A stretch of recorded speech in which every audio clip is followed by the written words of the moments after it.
Hello everyone. आज के इस वीडियो में हम बात करेंगे क्लास 11th की जो पॉलिटिकल साइंस की जो अपनी सेकंड बुक है, इसका चैप्टर 4th है सामाजिक न्याय। ठीक है, इसको देखते हैं।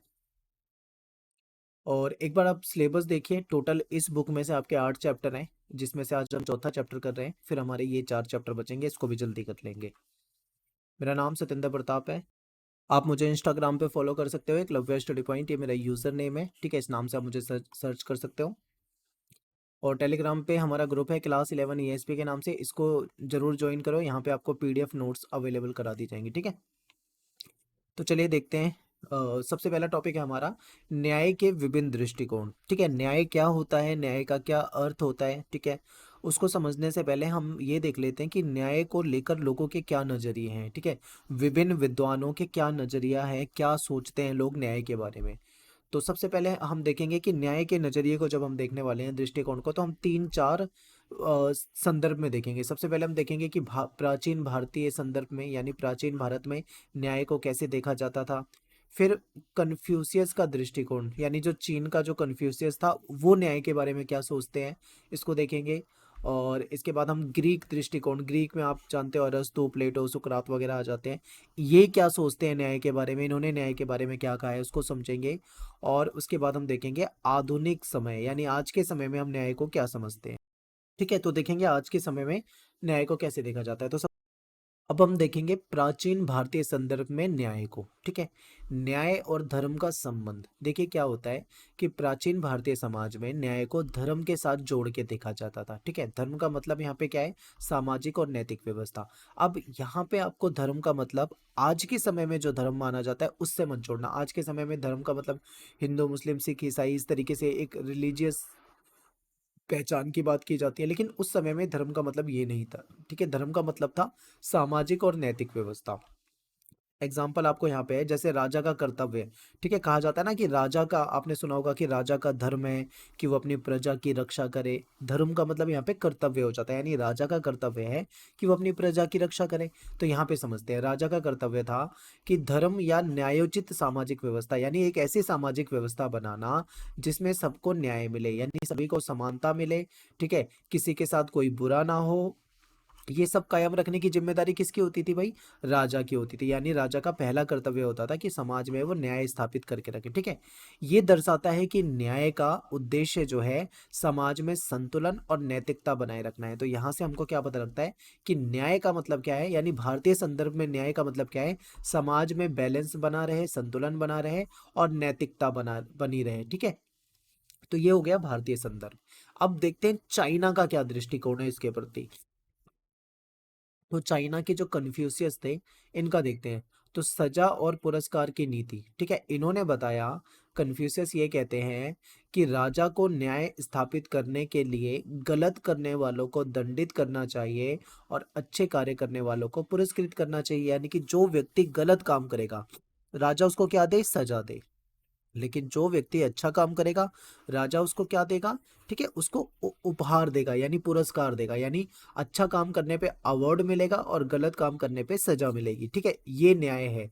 ये चाइना के कन्फ्यूशियस के अकॉर्डिंग है। आगे देखो ये क्या कहते हैं, ये कहते हैं नैतिकता पे बल देते हैं। नैतिकता पे बल का मतलब है, कन्फ्यूशियस की सोच न्याय को नैतिकता और शासन की जिम्मेदारी के रूप में देखती थी। ठीक है, जिसमें सजा और पुरस्कार जो है वो संतुलन बनाए रखते थे। यानी कि सजा और पुरस्कार क्या है, न्याय को स्थापित करने के लिए महत्वपूर्ण होते हैं, क्योंकि ये एक संतुलन बना के रखते हैं। समाज में अगर बुरे कर्म होंगे तो सजा मिलेगी, ठीक है, और अच्छे कर्म होंगे तो अवार्ड मिलेगा। तो इस तरीके से देखते हैं चाइना के। तो यहाँ पे हम क्या देख रहे हैं कि भारत में न्याय को किस तरीके से देखा जाता था, चाइना के लोग न्याय को किस तरीके से देखते थे। ठीक है, आगे ग्रीक को देखते हैं। ग्रीक, तो प्लेटो जो है, प्लेटो ने अपनी पुस्तक, इनकी एक पुस्तक है जिसका नाम है द रिपब्लिक। ठीक है, इसमें इन्होंने न्याय के ऊपर चर्चा करी है। सुकरात के बारे में बात करते हैं। सुकरात ने न्याय को समाज में हर व्यक्ति के दीर्घकालिक हित हित के साथ जोड़ा है। यानी कि सुकरात कहते हैं कि न्याय जो है ना, समाज में हर व्यक्ति को एक लंबे समय में क्या करता है, लंबे समय में व्यक्तियों का फायदा कराता है, यानी कि उनके हितों से जुड़ा हुआ है। ठीक है, फिर स्वार्थ और न्याय, यानी सुकरात ये समझाते हैं कि यदि हर व्यक्ति केवल स्वार्थ के लिए काम करेगा, ठीक है, अपने लिए काम करेगा, मान लो कोई कानून को तोड़ेगा, स्वार्थी बन के काम करेगा, तो समाज में अराजकता फैल जाएगी। ठीक है, यानी कि ये कहते हैं कि अगर मान लो कोई व्यक्ति स्वार्थ में काम करे, कानून को तोड़ दे, तो समाज में क्या होगा, चारों तरफ अराजकता फैल जाएगी। फिर आगे कहते हैं सभी की भलाई, यानी सभी की भलाई के लिए, सबकी भलाई के लिए। ठीक है, तो न्याय केवल व्यक्तिगत हित तक सीमित नहीं रहता कि किसी एक व्यक्ति का ही फायदा देखा जाए, बल्कि ये समाज की भलाई से जुड़ा होता है। ठीक है, पूरे समाज को न्याय चाहिए होता है।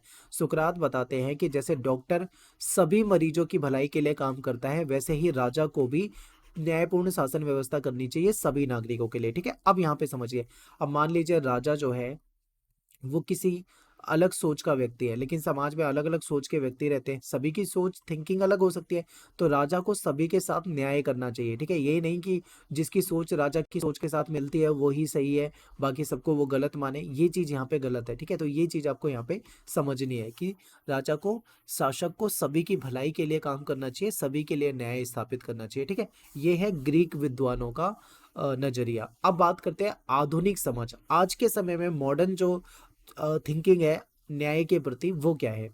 तो देखिए, हर व्यक्ति को वाजिब हिस्सा यानी उसका प्राप्य, प्राप्य आपकी बुक में लिखा हुआ है जिसका मतलब होता है ड्यू। ड्यू का मतलब क्या है, ड्यू का मतलब वो अधिकार, वो समानता है जिसका कोई व्यक्ति अधिकारी होता है, यानी जिसके, जिसका मतलब सब पे हक होता है। जैसे मान लो समाज में आप हो, तो आपको क्या चाहिए, आपको समाज में समानता चाहिए, तो आपको समानता मिलनी चाहिए, आपको अधिकार चाहिए तो अधिकार आपको मिलने चाहिए। ठीक है, तो न्याय की आधुनिक समझ ये कहती है कि हर व्यक्ति को उसका जो वाजिब हिस्सा है, ठीक है, उसकी मतलब उसका जो जेन्युइन जो उसकी उसकी हिस्सा है, वो उसको मिले। न्याय का अर्थ है हर व्यक्ति को उसका उचित अधिकार मिले, ये सही वर्ड है, यानी कि उसको उसका उचित अधिकार, उसको सही अधिकार मिले। ये जो कॉन्सेप्ट है ना, ये आज भी हमारे न्याय प्रणाली का महत्वपूर्ण हिस्सा है। आज भी हम इस चीज को मानते हैं कि जो व्यक्ति जिसके लायक है उसको वो चीज मिलनी चाहिए। ठीक है, तो ये तो था भाई न्याय का नजरिया।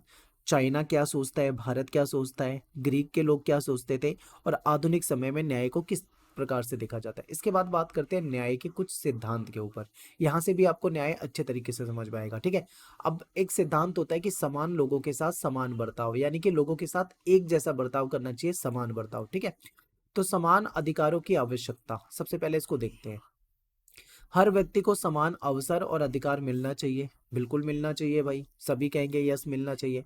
चाहे वो किसी भी जाति का हो, किसी भी वर्ग का हो, किसी भी धर्म लिंग का हो, यानी कोई भी धर्म को मानने वाला हो, किसी भी जाति का हो, लेकिन सभी को क्या मिलना चाहिए, सम्मान मिलना चाहिए समाज में। ठीक है, किसी के साथ मान लो अगर भेदभाव होता है, किसी को जाति को लेकर किसी के साथ भेदभाव होगा, धर्म को लेकर भेदभाव होगा, ठीक है, किसी के वर्ग को लेकर, अमीरी गरीबी को लेकर अगर किसी के साथ भेदभाव होगा तो क्या होगा, उसकी गरिमा को ठेस पहुंचेगी, यानी उसको बुरा लगेगा। ठीक है, तो इसीलिए अगर समाज में न्याय करना है ना, तो सभी को समान मानना चाहिए और सभी के साथ समान बर्ताव करना चाहिए। तो ये जो सिद्धांत है, ये समान बर्ताव का सिद्धांत है। ठीक है, आगे देखते हैं।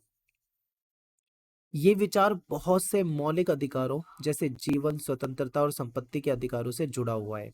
समाज में समान अवसर प्रदान करने के लिए इस सिद्धांत का पालन जरूरी है, ताकि हर व्यक्ति को अपनी क्षमता के अनुसार प्रगति कर सके। अब हमारा जो संविधान है, संविधान में सभी को समानता दी गई है, हमने पढ़ा हुआ है। ठीक है, और हमारा संविधान जो है उसमें मौलिक अधिकार दिए हुए हैं, ये भी हमने पढ़ा हुआ है।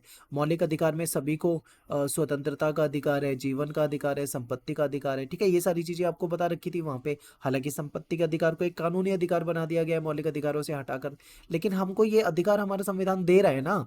तो कहने का मतलब ये है, क्यों दे रहा है संविधान, क्योंकि समाज में न्याय स्थापित हो, समाज में न्याय स्थापित करना है तो सबको ये अधिकार देने पड़ेंगे। ठीक है, तो ये हो गया।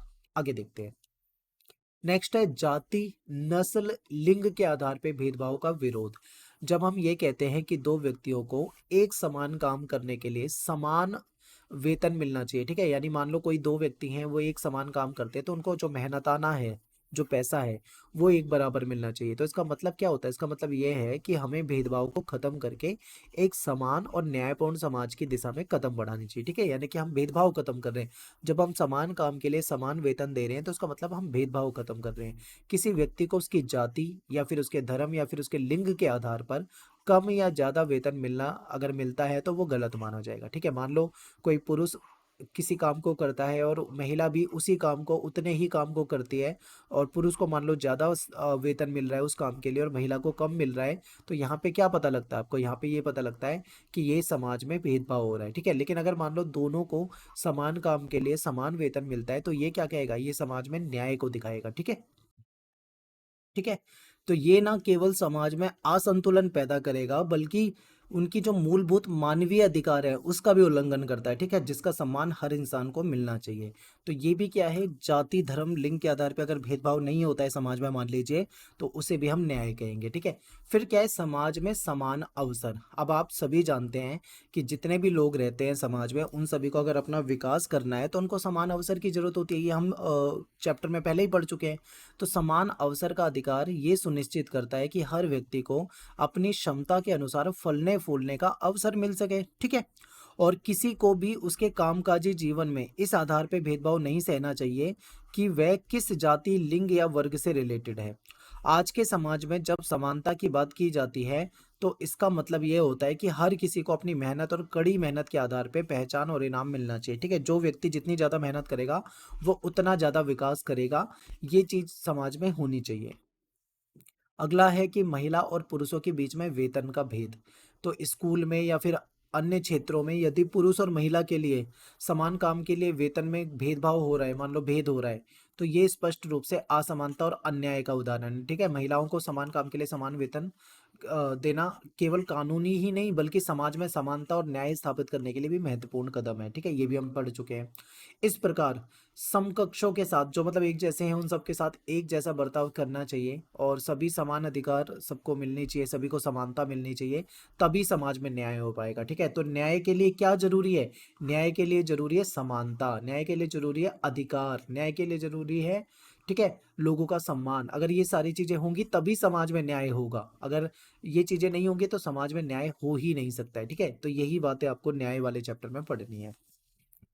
फिर एक दूसरा सिद्धांत भी है भाई न्याय का, वो है लोगों की विशेष जरूरत को ध्यान रखना, यानी कि उनकी जरूरत के अनुसार उनके साथ बर्ताव करना, ठीक है। अब यहाँ पे देखिए, ये सिद्धांत न केवल समानता के विचार को आगे बढ़ाता है बल्कि ये भी सुनिश्चित करता है कि समाज के जितने भी वर्ग हैं उन सभी को विशिष्ट संदर्भ और जरूरतों के अनुसार न्याय मिल सके। अब एग्जाम्पल से आपको समझ में आएगा, ठीक है।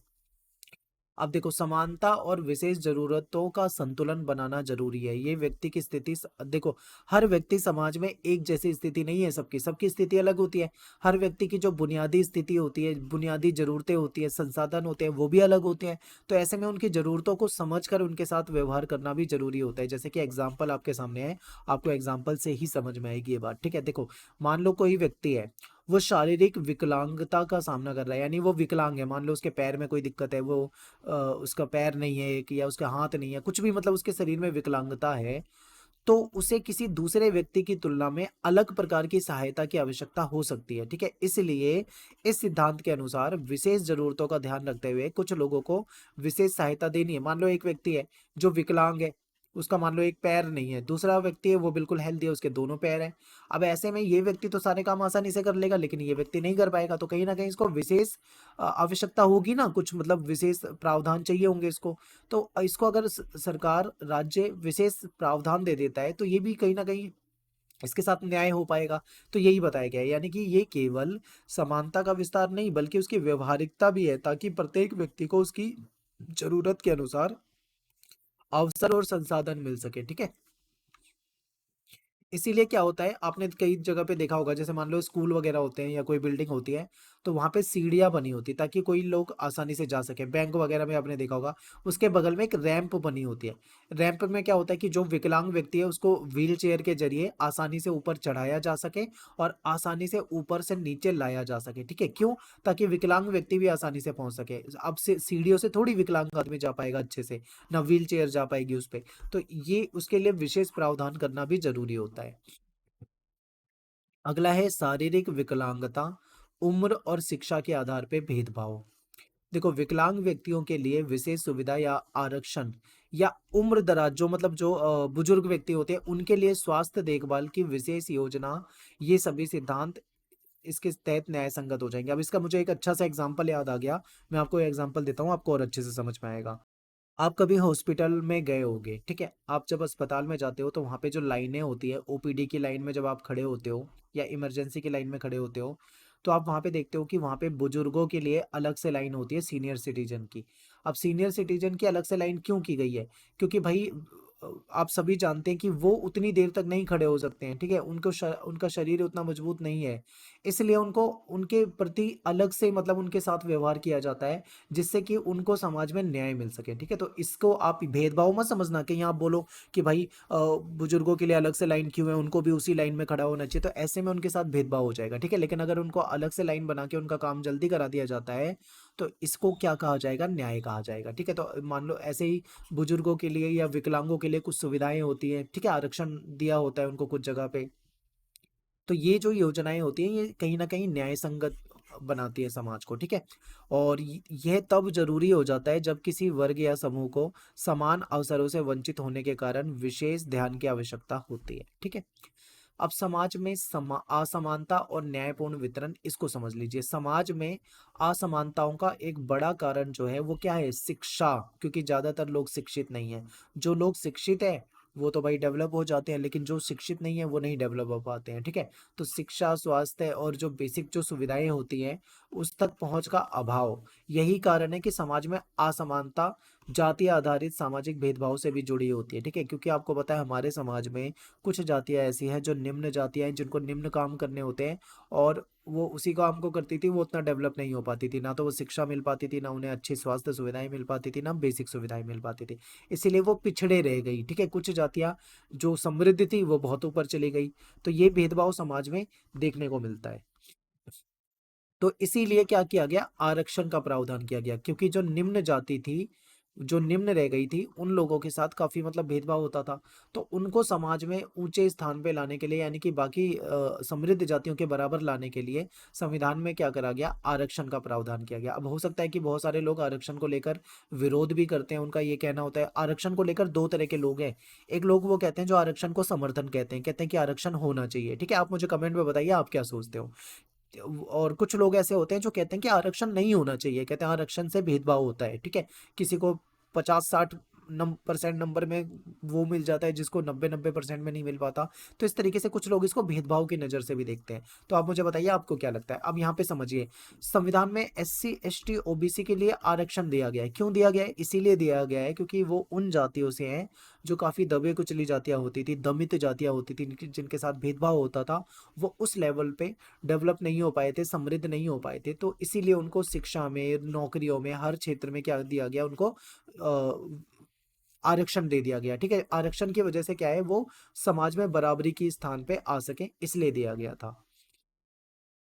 तो ये हो गया हमारा टॉपिक। अगला टॉपिक है न्यायपूर्ण बंटवारा। अब यहाँ पे एक चीज समझिए, ये अगर आप एनसीईआरटी से पढ़ोगे तो हो सकता है आपको कोई चीज समझ में ना भी आए, लेकिन आप वीडियो को बहुत ध्यान से देखना, यहाँ पे आपको सारी चीजें समझ में आ जाएगी। अगर मान लो वीडियो में भी ना समझ में आए तो आप वीडियो को 2 बार देखो, अच्छे तरीके से देखो, लेकिन आपको समझ में आ जाएगा। अब है न्यायपूर्ण बंटवारा, यानी जो संसाधन होते हैं ना, उस संसाधन को अगर सही तरीके से वितरण हो, सही तरीके से उसका बंटवारा हो, तो समाज में क्या होगा? न्याय स्थापित होगा। तो सामाजिक न्याय का एक प्रमुख पक्ष जो है वो है संसाधनों का न्यायोचित वितरण। जब समाज में गंभीर आर्थिक और सामाजिक असमानताएं होती है तो ये जरूरी हो जाता है, ठीक है? मान लो समाज में बहुत ज्यादा असमानता है, तो ये जरूरी हो जाता है कि समाज के कुछ जो प्रमुख संसाधन है उसका पुनर्वितरण किया जाए, ठीक है? ताकि सभी जो नागरिक हैं उसको समान अवसर मिले और वो अपनी बुनियादी आवश्यकताओं को अच्छे तरीके से पूरा कर पाए, ठीक है? यानी कि समाज में सभी को समान अवसर मिले, संसाधनों का दोबारा से वितरण हो, सही वितरण हो, नागरिकों को समान अवसर अगर मिलेंगे तो वो अपनी जो बेसिक जो आवश्यकता होती है उसको पूरा कर पाएंगे। भारत में जो संविधान है उसने छुआछूत की प्रथा को समाप्त करने का आदेश दिया है, क्योंकि आपको पता है हमारे यहाँ पे जाति वाला भेदभाव होता था, है ना? और कुछ जातियों को छुआ नहीं जाता था, गलत माना जाता था। तो इसको हमारा संविधान खत्म करता है। क्यों करता है? क्योंकि तभी इसलिए करता है ताकि सभी जातियों को सम्मान मिले, सभी जाति समान रूप से मंदिर में प्रवेश कर सके, सरकारी नौकरी में आ सके, ठीक है? हर जगह मतलब जितनी भी बेसिक सुविधाएं हैं उसका लाभ उठा सके, समाज में सभी को बराबरी का अधिकार मिले, इसलिए हमारे संविधान ने ये प्रावधान किए हैं। अगला है शिक्षा और नौकरियों में समान पहुंच, यानी एजुकेशन में और जो हमारी नौकरी होती है उसमें भी सबको समान पहुंच मिले। तो भारत एक विविधता वाला देश है, तो यहाँ पे क्या है, कुछ जाति ऊंची है कुछ जाति नीची है, इस तरीके का भेदभाव था। तो इसलिए समाज में एससी एसटी ओबीसी जो दमित वर्ग थे, जो पिछड़े वर्ग थे, इनके लिए आरक्षण का ऑप्शन दिया गया है। ठीक है, नीति, आरक्षण की नीति इनके लिए रखी गई है। इससे क्या होगा, वो अपनी योग्यता और क्षमता का विकास कर पाएंगे। ठीक है, तो ये महत्वपूर्ण है। समाज में संसाधनों का वितरण और समान अवसर को लेकर लोगों के मत में भिन्नता हो सकती है। ठीक है, लोग अलग अलग तरीके से सोच सकते हैं। कुछ लोग इसका विरोध भी कर सकते हैं, भाई ये स्वाभाविक है, क्योंकि अलग अलग लोगों का नजरिया होता है, अलग अलग तरीके से लोग समाज को देखते हैं। तो समाज में समानता और न्याय किस प्रकार से लागू किया जाए, इसको लेकर लोगों के मन में विभेद हो सकते हैं। इन सिद्धांतों को लेकर लोगों के बीच में बहस हो सकती है।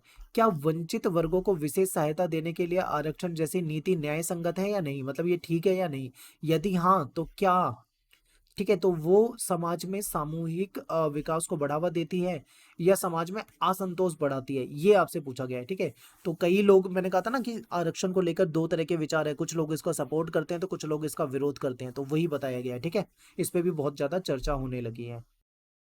आपके पेपर में जो क्वेश्चन आएगा ना, वो यहाँ से आएगा। जॉन रोल्स जो है उसका न्याय का सिद्धांत, यानी जॉन रोल्स जो थे एक विद्वान थे, इन्होंने न्याय का सिद्धांत दिया था। तो न्याय का सिद्धांत इनका क्या है, इसको समझना है। इसको बोलते हैं अज्ञानता का आवरण। ठीक है, अज्ञानता का आवरण। अब देखिए, इसको समझते हैं। ये ना थोड़ा सा ध्यान से समझना पड़ेगा, अपने दिमाग को बिल्कुल एक जगह स्थिर करो। अब समझो ये क्या कहना चाह रहे हैं, वरना आपको समझ में नहीं आएगा। देखो, रोल्स जो है ये कहते हैं कि हम खुद को ऐसी परिस्थिति में होने की कल्पना करें। मान लो, इमेजिन करो, ठीक है, कि आप एक ऐसी परिस्थिति में हो जहां पे आपको ये निर्णय लेना है कि समाज को कैसे संगठित किया जाए, समाज को कैसे मजबूत किया जाए। ठीक है, समाज का भला कैसे किया जाए। मान लो आपको ये फैसला लेना है, आपको इमेजिन करना है, जबकि आपको ये पता ही नहीं है कि उस समाज में आपकी क्या स्थिति है। आप यानी कि आप नहीं जानते हैं कि आप किस किस्म के परिवार में आपका जन्म होगा। आप ऊंची जाति में होंगे या आप नीची जाति में होंगे, आप गरीब होंगे या फिर आप अमीर होंगे, सुविधा संपन्न होंगे या सुविधा विहीन होंगे, आपको कुछ नहीं पता। यानी आपको पता ही नहीं है कि समाज में आपकी क्या स्थिति है। तब आपको समाज के बारे में सोचना है। तो आखिर इसने ऐसा इमेजिन करने के लिए क्यों कहा भाई? अब सोचिए, मैं आपको बताता हूँ। जैसे मान लो आपको पता है कि आप मान लीजिए आप किसी जाति से हो। ठीक है, मान लो आपकी जाति का नाम एक्स है। अब मैं यहाँ पे किसी जाति का नाम नहीं लूंगा। ठीक है, मान लो आप एक्स जाति से हो। अब भाई, आपको पता है कि आप इस जाति से हो, तो जाहिर सी बात है, अगर आपसे बोलेंगे समाज के लिए क्या बेहतर होगा, तो आप कहीं ना कहीं आपके दिमाग में ये रहेगा कि आपकी जाति, यानी इस जाति के जितने भी लोग हैं उन सबका भला हो। ठीक है, क्योंकि लोग अपना और अपने समुदाय का भला करना चाहते हैं ना, दूसरे समुदाय से थोड़ी ज्यादा मतलब रखते हैं लोग। तो ऐसे में कहीं ना कहीं आप अपने लिए ही फायदा देखोगे। मान लो कोई बिजनेसमैन है, मान लीजिए आप बिजनेसमैन हो, आपसे बोले कि भाई बताओ सरकार को क्या करना चाहिए, तो आप ऐसी पॉलिसी की बात करोगे जिससे बिजनेसमैन को फायदा हो। आप ऐसी बात थोड़ी करोगे जिससे मजदूर को फायदा हो, किसान को फायदा हो। मान लीजिए आप किसान हो, तो आप ऐसी पॉलिसी की बात करोगे जिससे किसान को फायदा हो। ठीक है, यानी हर व्यक्ति कहीं ना कहीं अपने फायदे के बारे में, अपने समुदाय के फायदे के बारे में बात करता है। सही हूं ना मैं? बिल्कुल बिल्कुल सही है। ठीक है, लेकिन अगर मान लो आपको पता ही नहीं है कि आप किसान हो, मजदूर हो, अमीर हो, गरीब हो, क्या हो, आपको कुछ पता ही नहीं, और तब आपसे बोला जाए कि भाई बता, अब बता पॉलिसी कौन सी बनाई जाए, तब आप क्या करोगे? तब आप ऐसी पॉलिसी बनाने की बात करोगे जिससे पूरे समाज का भला हो, यानी जिससे किसान का भी भला हो, मजदूर का भी भला हो, बिजनेसमैन का भी भला हो। ठीक है, गरीब अमीर सबका भला हो, आप ऐसी बातें करोगे। तो ऐसी बातें जो करेगा वो समाज का भला करेगा, ना कि जो एक समुदाय की बात करेगा। ठीक है, तो यही आपसे बताया गया है।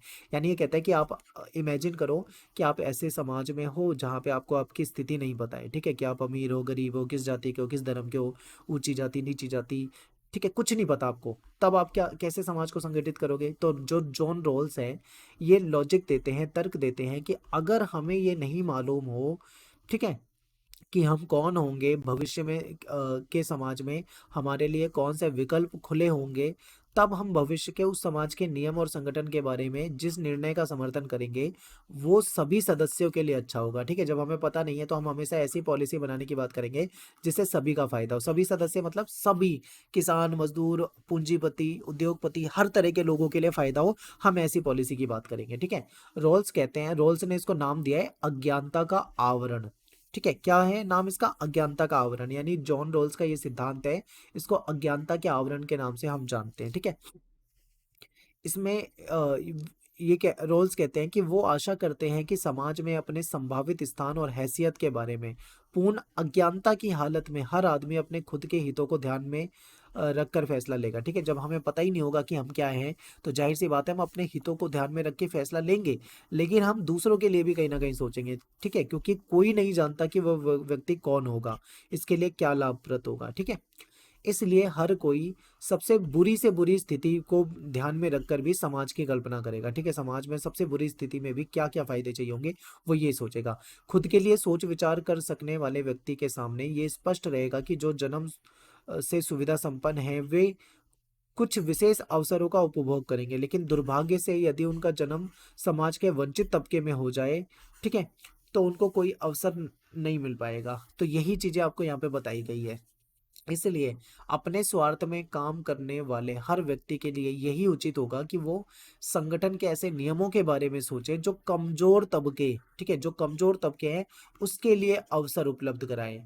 तो इस प्रयास से ये दिखेगा कि शिक्षा हो गई, हेल्थ हो गई, आवास हो गया, ये जो संसाधन है ये सभी लोगों को प्राप्त हो पाएंगे, ना कि केवल उच्च वर्गों को। ठीक है, तो ये था इनका, क्या था, इसको अज्ञानता का आवरण का सिद्धांत कहते हैं। आई होप आपको समझ में आया होगा। नहीं समझ में आया, अगर जरा भी डाउट है तो दोबारा देखो, पर अच्छे से समझो इसको। अगला टॉपिक है सामाजिक न्याय का अनुसरण।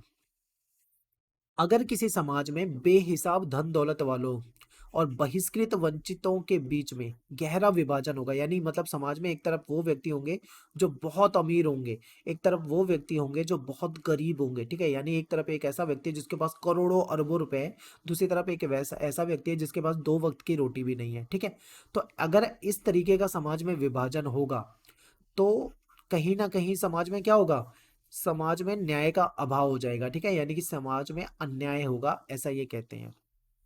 तो उस समाज को अन्यायपूर्ण ही माना जाएगा जहां पे अमीर और गरीब के बीच में गहरी खाई होगी। ठीक है, जहां पे वो बिल्कुल अलग अलग दुनिया में रह रहे होंगे, यानी कि अमीर आदमी एक अलग लग्जरी लाइफ में रह रहा होगा, तो गरीब आदमी एक बहुत बुरी स्थिति में रह रहा होगा। ठीक है, जहाँ पे वंचित को अपनी स्थिति सुधारने का कोई मौका ही नहीं मिलेगा, चाहे वो कितना भी कठिन मेहनत क्यों ना कर ले, चाहे वो दिन भर रिक्शा चलाए, मजदूरी करे, लेकिन उसे कभी भी फायदा नहीं मिलेगा। ठीक है, तो दूसरे शब्दों में हम कहें तो न्यायपूर्ण समाज को लोगों के लिए न्यूनतम बुनियादी स्थिति जरूर मुहैया करानी चाहिए। ठीक है, यानी एक न्यायपूर्ण समाज कौन सा होगा, जो न्यूनतम बुनियादी जरूरत मुहैया कराए। बुनियादी मतलब जो बेसिक नीड होती है आदमी की। बेसिक नीड क्या होती है, आप सोचो, रोटी कपड़ा मकान, आप यही कहोगे। तो देखो बेसिक नीड में बहुत सारी चीजें आ जाती है। ठीक है, इसको आगे हम पढ़ेंगे, मैंने आगे लिख रखा है। ठीक है, देखो ये है बुनियादी, यानी आपको भोजन चाहिए यानी रोटी चाहिए। ठीक है, मकान चाहिए, आपको पीने का स्वच्छ पानी चाहिए, आपको एजुकेशन चाहिए, आपको न्यूनतम मजदूरी चाहिए, स्वास्थ्य सुविधाएं चाहिए। ये सारी वो चीजें हैं जो बेसिक नीड है हमारी, ये मिलनी चाहिए समाज में। ठीक है, चाहे कितना भी गरीब आदमी हो, उसको ये सारी चीजें मिलनी चाहिए। अब आप देखते हो कि 8 से 14 प्राइमरी लेवल की जो हमारे यहाँ पे एजुकेशन होती है, ठीक है, प्राइमरी लेवल की जो हमारे यहाँ पे एजुकेशन होती है वो सरकारी स्कूलों में फ्री कर रखी है। क्यों कर रखी है, वो इसीलिए कर रखी है ताकि सभी को सरकारी स्कूल में फ्री एजुकेशन मिल सके। जो दमित है, जो गरीब है, जो प्राइवेट में नहीं जा सकता, वो सरकारी में जाकर अच्छे से एजुकेशन प्राप्त कर ले। ठीक है, तो ये फिर उनको स्वस्थ और स्वास्थ्य और सुरक्षित जीवन जीने में भी सक्षम हो पाएंगे, समाज में अपनी प्रतिभा का विकास कर पाएंगे, समान अवसर मिलेंगे तो वो अपने जो लक्ष्य है उसको प्राप्त कर पाएंगे। ठीक है, ये सारी बातें हैं। नेक्स्ट है हमारा लास्ट टॉपिक है इस चैप्टर का, मुक्त बाजार बनाम राज्य का हस्तक्षेप। अब मुक्त बाजार क्या होता है, पहले तो हमको मुक्त बाजार समझना है। ठीक है, जब हम इसको समझेंगे फिर मुक्त बाजार वर्सेज राज्य का हस्तक्षेप, यानी कि कहाँ पे राज्य को हस्तक्षेप करना चाहिए। राज्य का मतलब है सरकार से। ठीक है, सरकार और शासन, जिसका भी शासन है वो राज्य हो जाएगा। तो चलिए देखते हैं, सबसे पहले मुक्त बाजार देखते हैं। मुक्त बाजार के जो समर्थक हैं उनका मानना है कि जहां तक संभव हो व्यक्तियों को संपत्ति अर्जित करने के लिए तथा मूल्य और मजदूरी मुनाफे के मामले में दूसरों के अनुबंध और समझौते में शामिल होने की स्वतंत्र होना चाहिए। यानी मुक्त बाजार जो है वो ये कहता है कि बाजार में सरकार का ज्यादा हस्तक्षेप नहीं होना चाहिए। ठीक है, और बाजार को स्वतंत्र रहना चाहिए। ठीक है, उन्हें अधिकतम लाभ यानी अधिकतम फायदा जो प्रॉफिट होता है वो हासिल करने के लिए एक दूसरे के साथ कंपटीशन करने की छूट होनी चाहिए। ठीक है, मुक्त बाजार यही बताता है। फ्री ट्रेड का मतलब ये होता है कि एक बाजार होगा, उसमें खुला कंपटीशन होगा, सब मतलब अपने अपने बेहतर प्रोडक्ट देने की कोशिश करेंगे और ठीक है, सबको कंपटीशन की छूट होगी, तो इसे मुक्त बाजार कहा जाता है। मुक्त बाजार के जो समर्थक हैं वो कहते हैं अगर बाजारों को राज्य के हस्तक्षेप से मुक्त कर दिया जाए, यानी सरकार का बाजार में कोई हस्तक्षेप ना हो, तो बाजारी कारोबार का जो योग है वो कुल मिलाकर समाज में लाभ फैलाएगा और कहीं ना कहीं समाज में न्याय फैलाएगा। ठीक है, अगर मान लो बाजार पे सरकार का ज्यादा कंट्रोल नहीं होगा, सरकार का ज्यादा हस्तक्षेप नहीं होगा, तो उससे समाज में न्याय फैलेगा। ऐसा कौन कहते हैं? ऐसा वो कहते हैं जो मुक्त बाजार का समर्थन करते हैं। ठीक है, इससे योग्यता और प्रतिभा से लैस जो लोग हैं उसको ज्यादा फल मिलेगा। अब देखो, जो व्यक्ति खूब टैलेंटेड लोग हैं, जो बहुत मेहनती लोग हैं, उसको तो बहुत ज्यादा फायदा मिलेगा इसमें। लेकिन मान लो जो लोग ज्यादा टैलेंटेड नहीं है, जो ज्यादा मेहनती नहीं है, उनको कम फायदा मिलेगा। यानी कि सीधा कंपटीशन में यही तो होता है, जो ज्यादा मेहनती होता है वो आगे निकलता है, जो कम मेहनती होता है वो पीछे रह जाता है। उनकी मान्यता है कि बाजारी वितरण का जो परिणाम हो वो न्याय संगत होगा। ठीक है, मुक्त बाजार के सभी समर्थक जो हैं वो आज के समय में पूरी तरीके से प्रबंधित प्रतिबंधित बाजार का समर्थन नहीं करते, यानी कि कहीं ना कहीं थोड़े बहुत सरकार के कंट्रोल होने चाहिए। ठीक है, ये तो मानते हैं वो, लेकिन ज्यादा सरकार का हस्तक्षेप नहीं होना चाहिए। कई लोग अब कुछ प्रतिबंध स्वीकार करने के लिए तैयार हो गए हैं। ठीक है, क्योंकि जब बाजार पूरी तरीके से सरकार के कंट्रोल से बाहर चला जाएगा तो वहां पे नुकसान भी होगा लोगों को। तो ये इस चीज को सब समझने लगे हैं, तो इसीलिए कहते हैं थोड़ा बहुत सरकार का कंट्रोल होना चाहिए, लेकिन ज्यादा हस्तक्षेप नहीं होना चाहिए। ठीक है, ये तो था भाई, अभी तक हमने बाजार को समझा, मुक्त बाजार। अब समझते हैं राज्य का हस्तक्षेप से क्या मतलब है।